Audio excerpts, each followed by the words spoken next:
And hello and welcome to Arts and Entertainment. I'm Deborah Gilbert, your host, and as always, thanks so much for being here today. I hope you enjoy the show. Well, I have the pleasure of having someone that I have seen recently that I think that you will love getting to know, and she is a theater director. And Carol, thank you so much for being here. It's a pleasure. Thank you so much for inviting me, Deborah. Now, what I like to do in the beginning of the program, which we mentioned a little before we started taping, is your background. So why don't you talk a little bit and tell the viewer about yourself. Take us back. Tell us about yourself. Okay, my pleasure. Well, my career as in the theater world began as an actress. As a young actor, I started out in live radio, which was a thrilling thing back then. I was encouraged by my teachers to do that and had great support from my parents and family. Did the usual thing of dancing school, etc., but really had my eye on being an actress at a fairly young age and did a lot of community theater, and then was fortunate enough to do a professional equity production in my hometown of Detroit. And that landed me into New York with my union card. I was very fortunate, and I was hired to do children's theater by Pixie Judy Troupe, which is still in existence, I found out recently. Right. And from there on, I did a well-known show called Your Good Man, Charlie Brown, where I played Lucy all over the country, including Ford's Theater, and many well-known shows, How to Succeed in Business, directed by Robert Morse. I did 2 tours of A Little Night Music, and have worked with really fabulous directors like Patricia Birch and John Boeb. These are Broadway directors that little did I know how much influence they would have for me in my later life, being that I married an actor in New York. We moved to Connecticut, settled down and had a family, and I was very happy to be a PTO, stay-at-home, Cub Scout leader, church choir, a Sunday school teacher for my children for many years. But as fate would have it, one day I had the opportunity to go for a job interview at a private girls' school in Connecticut, Westover School, where I was hired unexpectedly to head their musical theater department. And I was there for 13 years, just part of the year. But I really loved directing when it kind of presented the opportunity to me to explore this area of theater. And from there, I went back into New York and did off-Broadway and cabaret and started directing in the tri-state area, including Boston. And up to this point, I've directed between 35 and 40 full-scale productions. Oh, my. So my mom said to me, how will you know what to do when you direct your first show? And I said, well, I've worked with some of the best. I was very fortunate to work with these people. And so my career did take a different direction. And interestingly enough, in the 1970s, I performed at Iverington Playhouse, doing Jesus Christ Superstar, doing Mary Magdalene. And I was so fortunate to make a return visit as a director just last month. It was a real thrill for me to return to this very special theater that's such a treasure, not only to Connecticut, but to America for its history. So that's it in a nutshell. Well, you know what, you and I also talked about the transition. How was it for you as an actor to move into directing? Do you miss it? How did you do it? No, I don't miss it. I did do, you know, you're sparking my memory bank here.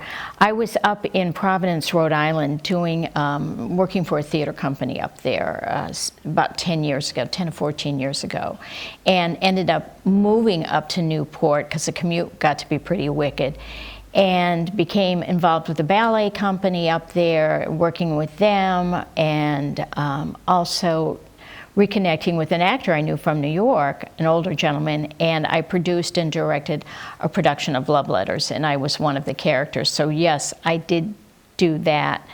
But I didn't feel torn. Like I've never felt, oh, I'm directing, I need to be in the show at the same time. No, I like the directing because you see the whole picture. That's So you don't miss the acting so much as you do as a director, now you're okay? Oh, totally, yes. I think it would be awful to be torn, but not that you can't do both. There are a lot of well-known, especially film directors, who direct and are also in something. But I think a director has enough to do without putting themselves in the play. Now, as an actor, I'm going to take you back because I have many actors that watch the show. Is it hard to be able to move from being an actor into a director? Do you need to go to school for it? Do you need to be performing? How does somebody make the transition for those that are watching? Right. I think what helped me a little bit was that I did have a break of time, so it wasn't like, oh, I just finished doing a show last week or last month and now I think I'm going to try to be a director. I had a period of, I believe it was 7 years, at least 7 years from the time I did my last show on tour with a little night music, and then and I did not really pursue this directing job. My husband, ex-husband, we're very good friends. He won't be offended if he watches this, but he was going to go for the job interview, but he didn't feel like quite comfortable with it. So I went, and so I wasn't really pursuing a directing career. But the headmaster that hired me said, you have the credentials, you have the life experience. So I really learned that end of it in a very comfortable environment. I didn't have the pressure of, say, a production in a big theater, something like that. There are many people that go to school for directing. I did not. So I learned by the School of Hard Knocks. Now, you're a member of the League of Professional Theater Women, the Connecticut chapter. Yes. Do you recommend to the performers that are watching us now to get involved with an organization? Is it worth anybody's time to do so? Well, I was fortunate enough to be introduced to a league member, Dorothy Lyman, the actress, and we met casually a few years ago, and she invited me to come to some meetings. Most of the members are writers, directors, and producers. A few are actors, but most of them are experienced writers. And many of them, oh my gosh, such talented women. It's just profound. And some of them have presented their new plays for us. And it's really striking what's out there. But a lot of them have an extensive backgrounds in major television networks. It's a wonderful organization, and I'm very thrilled that I'm in touch with, because the quality of the individuals such as yourself that are members are absolute finds and gems for this program. Yes, yes.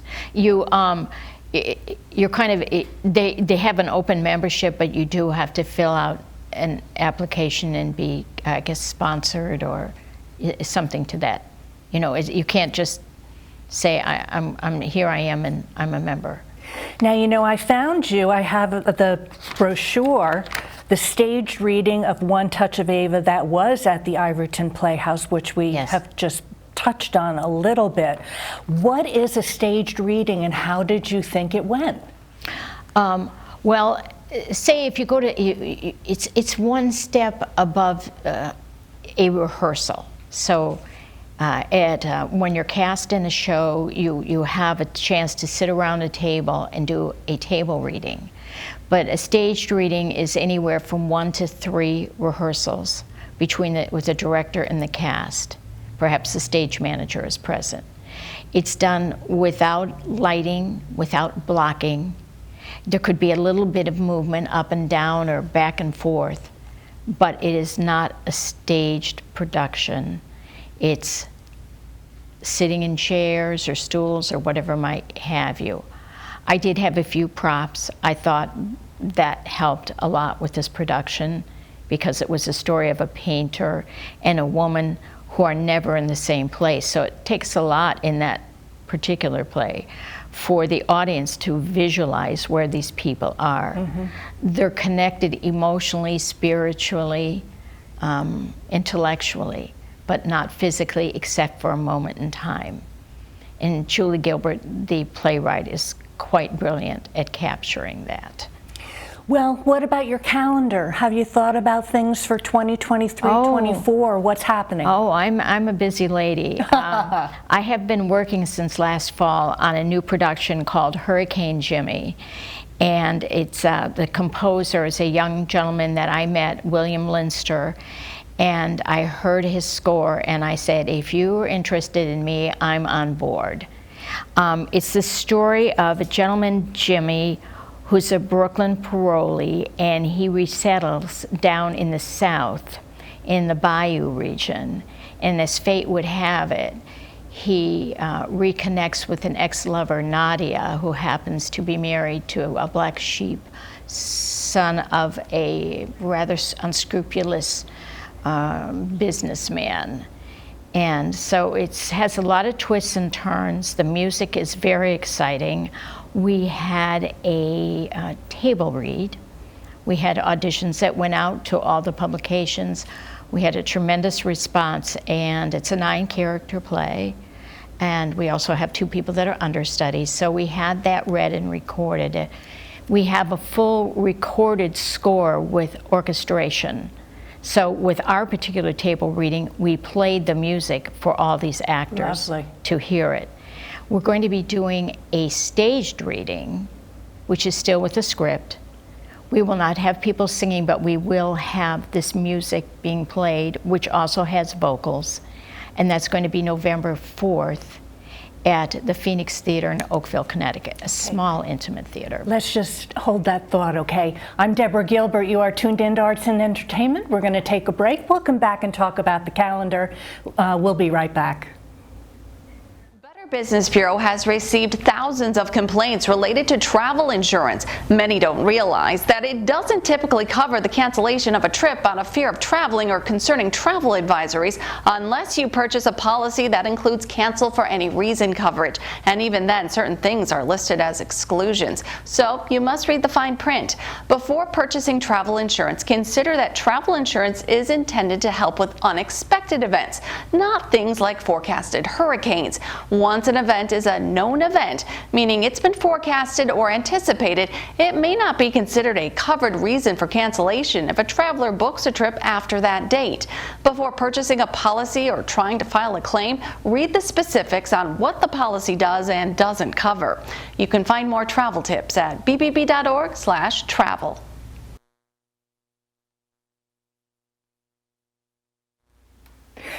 And welcome back to Arts and Entertainment. I'm Deborah Gilbert, your host, and as always, thanks so much for being here. Hope you're enjoying the show. Well, I continue on my conversation with Carol Ziske. And Carol, we were talking before the break about your calendar. Please go ahead. What else is coming up? Absolutely. Well, I'm so fortunate to be asked to come back to Iverton Playhouse to be a part of a wonderful program that they've had. It's either 6 or 7 years. So I'm not sure, but it's somewhere in that range. And it's called the Women's Playwright Festival. It will be taking place Saturday, October 28th at Iverton Playhouse. You can call the Playhouse and get your tickets. Okay. It's an all-day festival. It's a culmination of 200 plays were submitted earlier this year from playwrights, new plays that have never been presented, from people all over the country. And these plays were read by 50 readers. Each of these plays were read twice. I was fortunate enough to be asked to be one of the readers. You were given an evaluation sheet, 2 questions that are asked, this or that about the play, how it affected you, how do you feel about it being produced, etc. And from there, it narrows down to 4 plays. So it's a big, big job. Sure it is. It's huge. We're still reviewing plays. Okay. The committee will be meeting again in the near future. And I feel very fortunate to be asked to be one of the directors of the Women's Playwright Festival. Congratulations, that's great. I'm getting emotional. Well, you can see my work means a lot to me. Of course it does, I know. And women, I'm not trying to get on a women's platform here, but from what I understand, and I'm not a playwright, it's harder for women to get their works published, to be on a stage. So this will be an all-day event where there will be, like we had questions and answers after Ava. People always like that. They kind of want to know how things work. So that will involve the actors, the playwright, and the director. Okay. And I did attend part of pre-COVID when they had the festival, and people come from all over. And like I said, our playwrights come from all over the United States. So it's a really interesting experience. And when the day I attended a few years ago, the place was packed. They were sold out. People come for the day. Is there something that draws your attention to what you want to work on as a director? Things that are coming up. What attracts you to work on a piece? Well, it's interesting you mentioned that, because I was really attracted to this Hurricane Jimmy. Not only the music, but the script was different than anything I've seen in New York. So many of the things that are being done now are maybe some singing group or some person's music, and then it's made into almost like a review, but it's a Broadway show. This has a really good script. And then just this last week, I was presented with another musical called Quentin that is based on one of Teddy Roosevelt's son. Oh boy. And this music was written by the same composer completely. I mean, the Jimmy Show is very mature. Like the language, the theme, I gave you a little bit of a hint of it. I can really see this other show as something that almost like an upstairs, downstairs, because it's the Gilded Age. I read it, I could really relate to it because of living in Newport. Any hint I give to directors, travel around the country, see the world, because then you can see a big picture of life. Don't stay in your apartment in New York, get out there. Yeah. So that I'm really attracted to this piece also, Quentin, because it's a famous story of the son of Roosevelt and him becoming a flyer in World War I. Okay. And a love interest. Oh, it sounds interesting. Oh, a famous person that he was engaged to, but I don't want to give the story away. Okay. You had mentioned during the break that you wanted to cover regional theater. What are your thoughts about that? Yes. Well, I'm not a producer, but anyone that sees any kind of information about New York theater knows that it's extremely expensive to produce a full-scale show, much less a musical. And New York, people haven't totally come back yet. People are still a little bit afraid of COVID, then people maybe will get a little bit afraid because it's fall. They're still not back there yet. I think the young people are going to concerts, but your ticket holder, which tends to be a person over the age of 30 and under the age of 90, they're a little bit hesitant to go. We have all these wonderful theaters at our doorstep. Now, I went to Ironton for the closing of Sound of Music. How was it? What a production. Jackie Hubbard, artistic director, directed the show. It had, from the moment, the very first moment, such life, such vitality, such love she put into that production. It really showed. And there are theaters. We have Goodspeed Opera close by, but there's also a lot of small theaters that people aren't as familiar with. And go and support those theaters, because we're still struggling to have our season ticket holders in theaters. So bring your children. You know, for many children that came to see Sound of Music, this was their first experience with live theater. And it teaches them a lot. First of all, it teaches them to sit still in their seat. Right. I mean, the kids aren't used to that nowadays. True. Because you've got the iPads, you can jump up and down. The attention span, according to teachers, is very limited.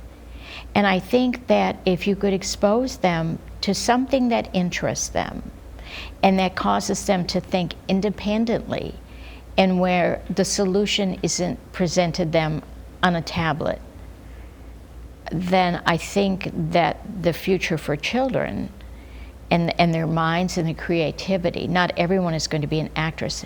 They can take that little bit of magic, put it in their pocket, and take it with them the rest of their lives. What do you think about children? Is there an opportunity for them to get into the industry, either as an actor or as a director? Can they be groomed and grow into it?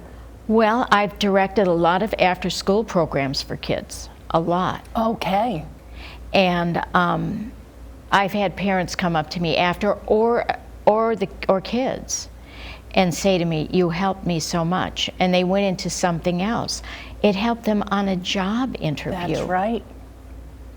There are two things that should be taught to kids in school. I sound like really old-fashioned, but it's true. How to make change, because what happens if your computer breaks and you don't know how to, if you got the right amount of change in your pocket, and how to handle yourself at a job interview. Because those are skills that, unless you've had experience like an after-school program, you're not going to get that in sports. You're going to get teamwork. But the thing of learning your part and learning everyone else's part around you is invaluable. True. It's problem solving. It's a great thing. I had a student that she was in Mary Poppins, and this girl, I'll only mention her first name, Kathleen, had struggled academically at a young age, but had such talent. And let's just say she's gone on to be a 4.0 college student. Oh, good for her. But getting into theater to use her gifts was so important. And many times kids that are in theater feel kind of different. They don't really fit in with everyone else. So if your kid feels different, even if they're not that talented, I will never go up to a parent and say to every child in a production, "You should go to New York." It's not an easy existence for kids. No, it isn't. No, it isn't. Not at all. It's an adult world, and it's work. Mm-hmm. So I think kids should be kids as long as they can be. Yeah. I think that's important. But doing any kind of after-school program is invaluable. The kids that were in Sound of Music, oh my gosh, they loved it so much. I talked to several of the parents after, and some of them, it was the very first experience. Isn't that wonderful? One of the things that we had talked about before we started taping was the longevity of the industry and working in it. You were in radio, you were an actor, you're director, choreographer, and I asked you if you're going to do this all of your life, because the paperwork here says more than 5 decades. I mean, are you going to grow old doing all of what you're doing? If God is willing, of course. You love what you do. I love what I do. Retirement would not really be on my bucket list. Mm-hmm. I never thought of it that way.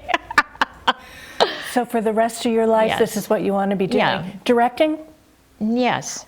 Yeah. If some small part came my way, I might take it, but gosh, I was just reading about Judi Dench. I really admire her. Sure. And I don't know if you read that she has macular degeneration. Oh, does she? So she said she's always been able to read something and memorize it. I was pretty lucky that way also.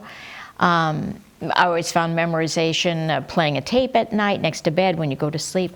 Anyway, she's losing her eyesight. So she's had to have people read the part, and then she memorizes it by hearing it. So here she is still out working. I did not know that she had this vision problem going on. Yeah. And she's had it for a while. Okay. And she's having a hard time seeing actually on the set. So God bless her for continuing. Her mind is as sharp as a tack. Good. You know. Well, I want to thank you. We have run out of time, so thank you so much for being here. It was wonderful. I appreciate it. And thank you so much for being here. I'm Deborah Gilbert. You've been tuned in to Arts and Entertainment. Hope you enjoyed the show. In case you'd like to volunteer for the program or you think you'd be a great guest, please contact me. I'm at artsandentertainment@mail.com. Have a super day. Thanks so much for tuning in. I'll see you next time.